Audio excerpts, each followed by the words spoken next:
Hello, my name is Theodore, and today I figured I'd talk a bit about free will and, more importantly, how it defines us, how it defines us as human beings, or how it influences our identity. So, what happens when we say that there is free will, that we have a choice as human beings?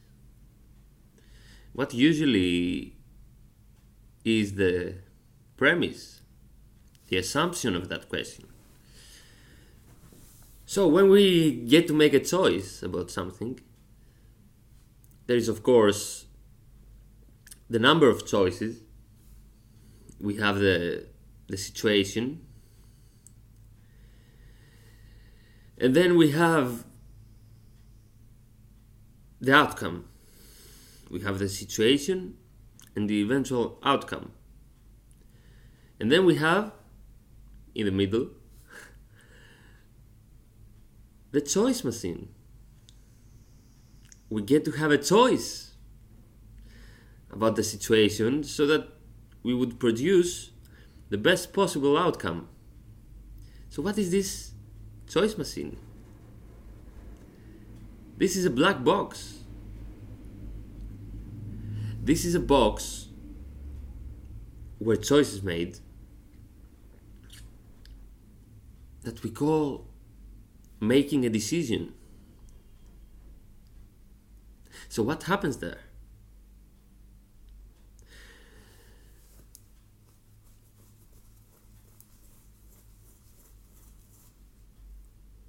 The level to which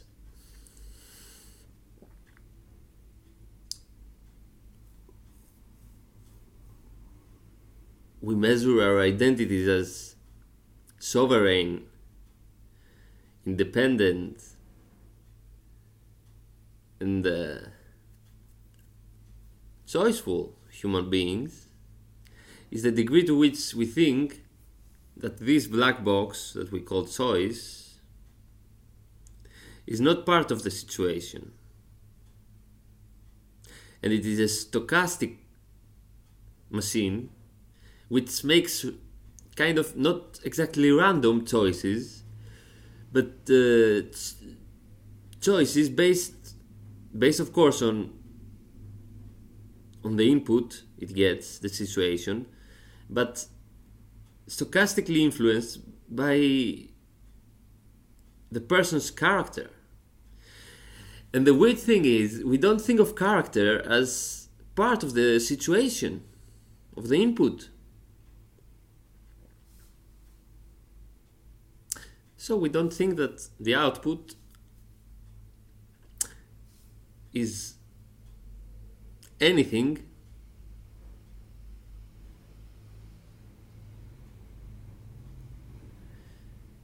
no, we don't think that the output is completely related to the situation.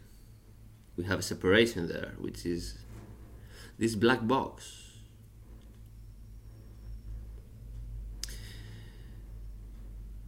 And however we think about this choice is how we think about ourselves, really. Because if we don't have a creative capacity, a true creative capacity, we don't talk about artists here. If we don't really have a true creative capacity where our choice is removed from the starting situation by a completely independent box of choice, a magic box, then we don't have true creativity in our choices.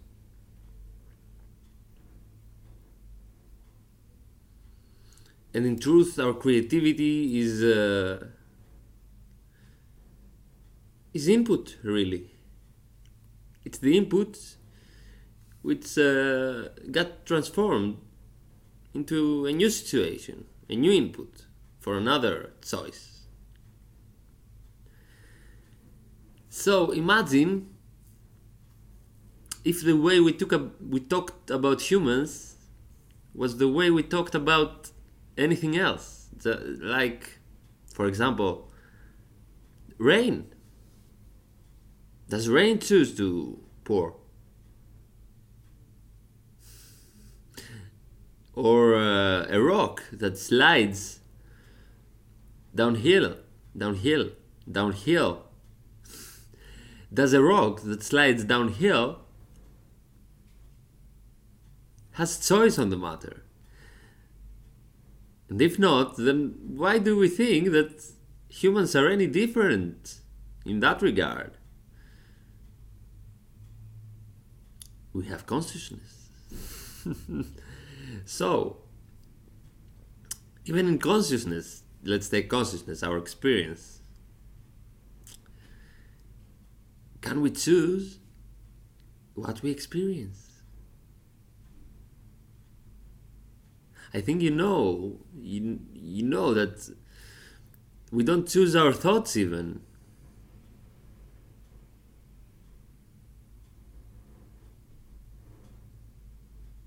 We have a thought of making a decision, but did we choose our thought? And isn't that choice, let's say we choose our thoughts, isn't that choice another thought? So where does it stop? When is it a choice? Isn't it true that what we choose is what we think is the best for us? And if it is so, choice then is simply the process of the human being of finding out what's the best. And that you can say it's a natural process. And it doesn't have so much to do with freedom, the way we conceptualize it. Freedom of choice. In fact, there is no such freedom if we look at it as a natural process where you have a situation. The human being is another organism that tries to make the best possible situation for itself, and then we have a new situation. But if it's just a natural process, then what kind of identity can a human being have?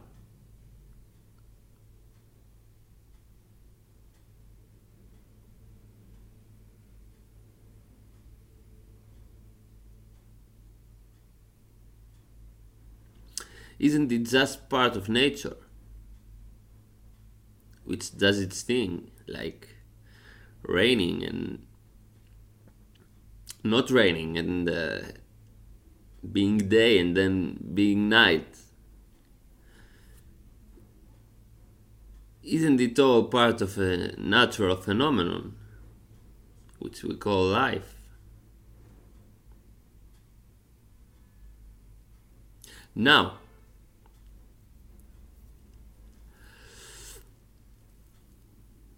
some people understand this actually in the spiritual world,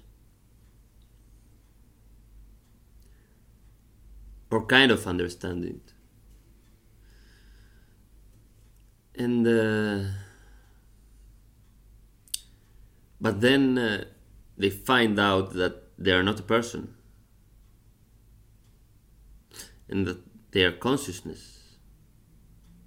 And not only their consciousness, but since everything is consciousness, so they say,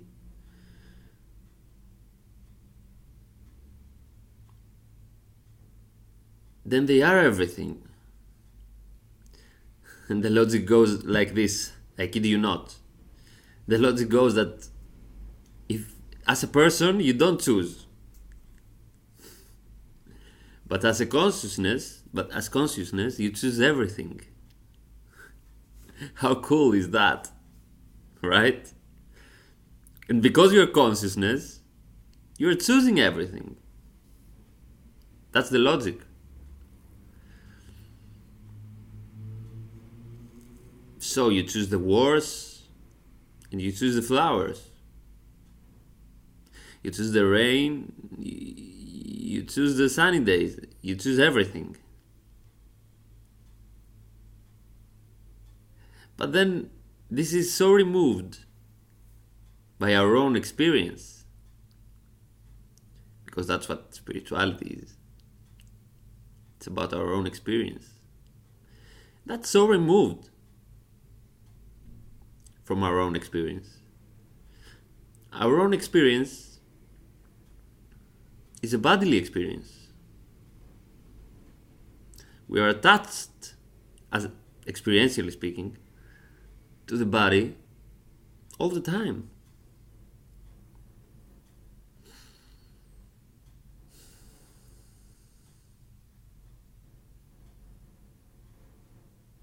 So, what are we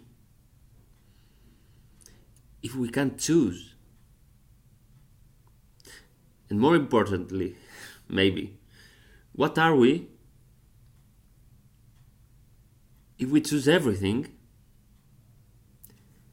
and we chose to make all of this?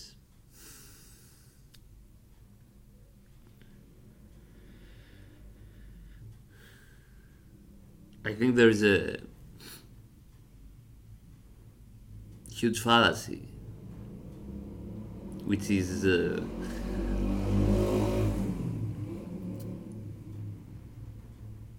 fallacy which is this. We think that just because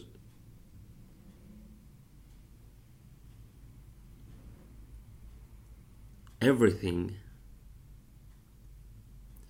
shares the same source, or even let's presume that everything is consciousness,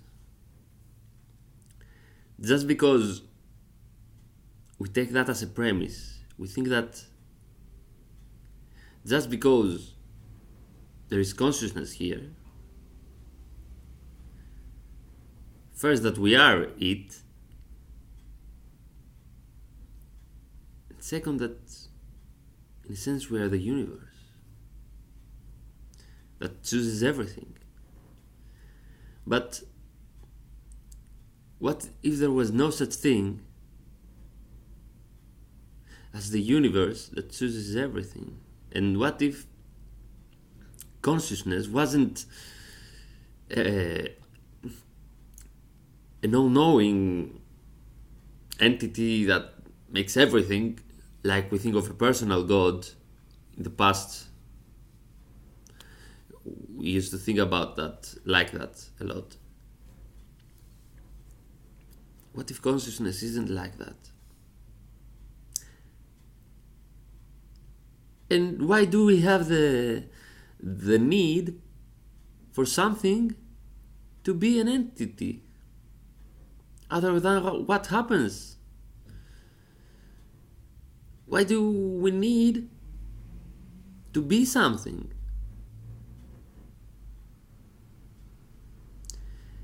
And I'll tell you something. If you want to be something, then there is no use to being consciousness.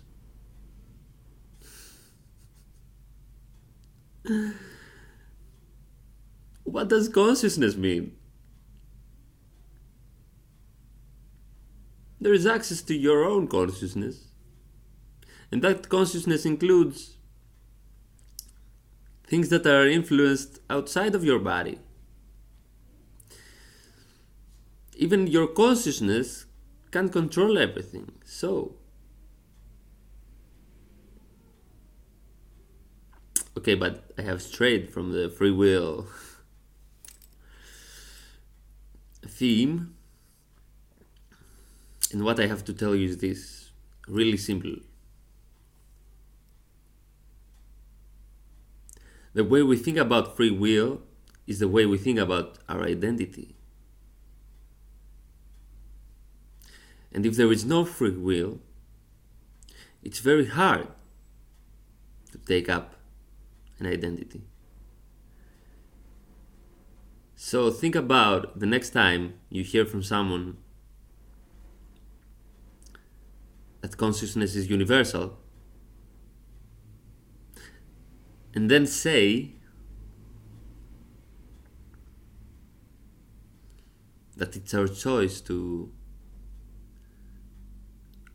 tread down this path or live in misery, so to speak.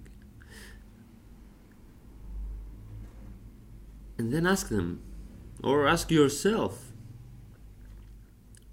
if consciousness is universal, what choice is there to be made by me?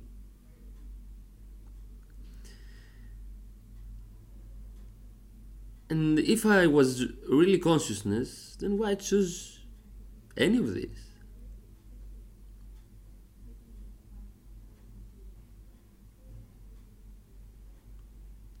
But really, even if you were consciousness and you chose and it was your predicament to choose any of this, free will doesn't even enter into it. It's a non-factor, it's a non-starter.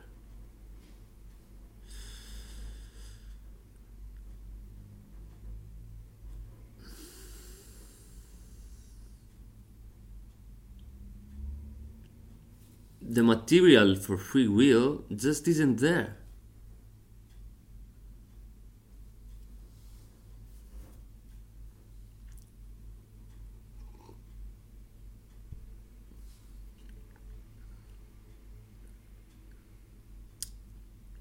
And so our excuses for identity cease.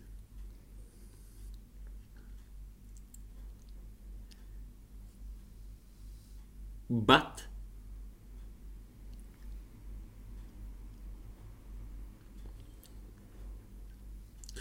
the humans' emotions don't. Because the human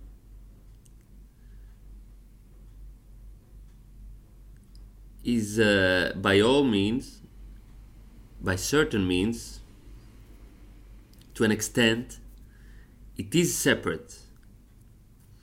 And it is an entity with borders quite well defined. So if a human being senses or suffers through injustice, it will get a sense of retribution later on. If it does something wrong, something that is contrary to its values, it will feel guilt down the road. If it does something that is shunned by the society, it will feel shame.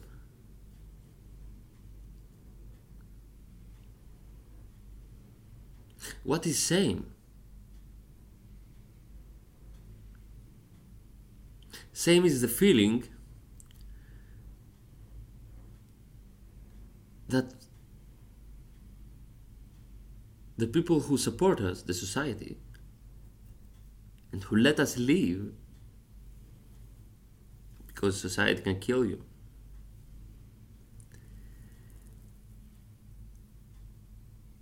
don't rate well what you have done.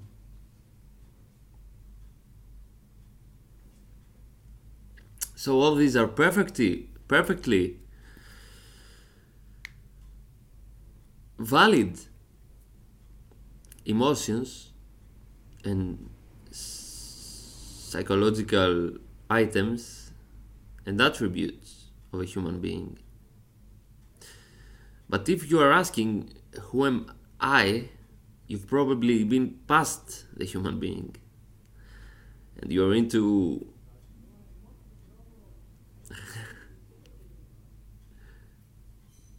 more basic, more truthful ideas.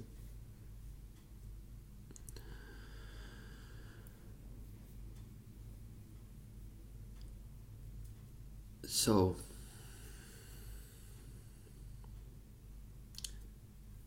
the human's emotions aren't about free will, nor its choices. The true question of free will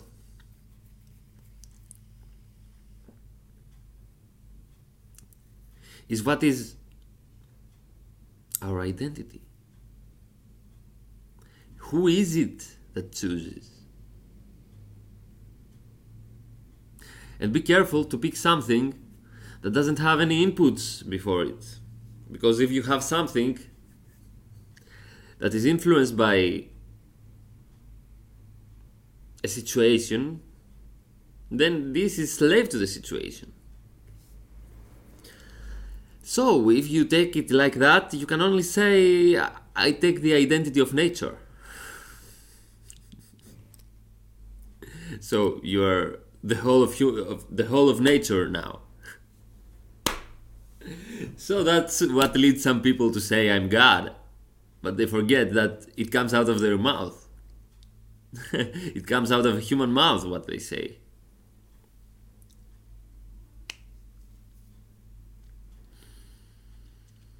So can't we be the nature? Well, sure you can.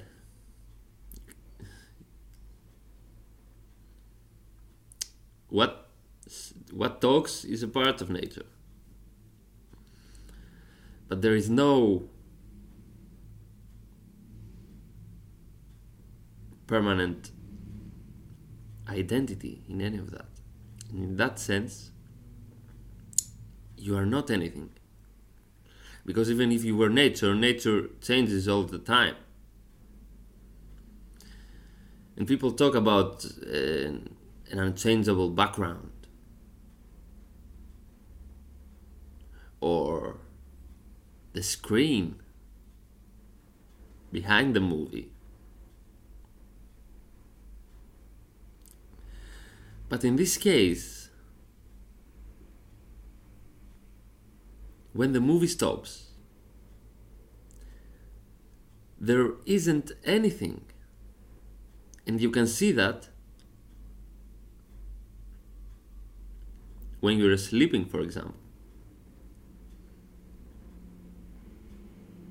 There is no screen, folks.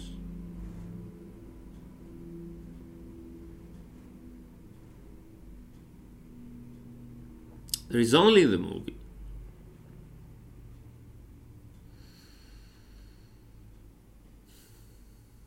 And I'll be sacrilegious here. There are so many movies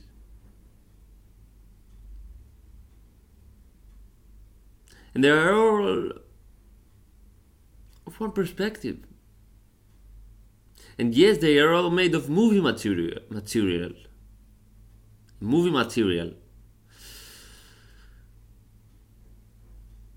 But they're all their own movies. Have you seen the screen? I certainly haven't.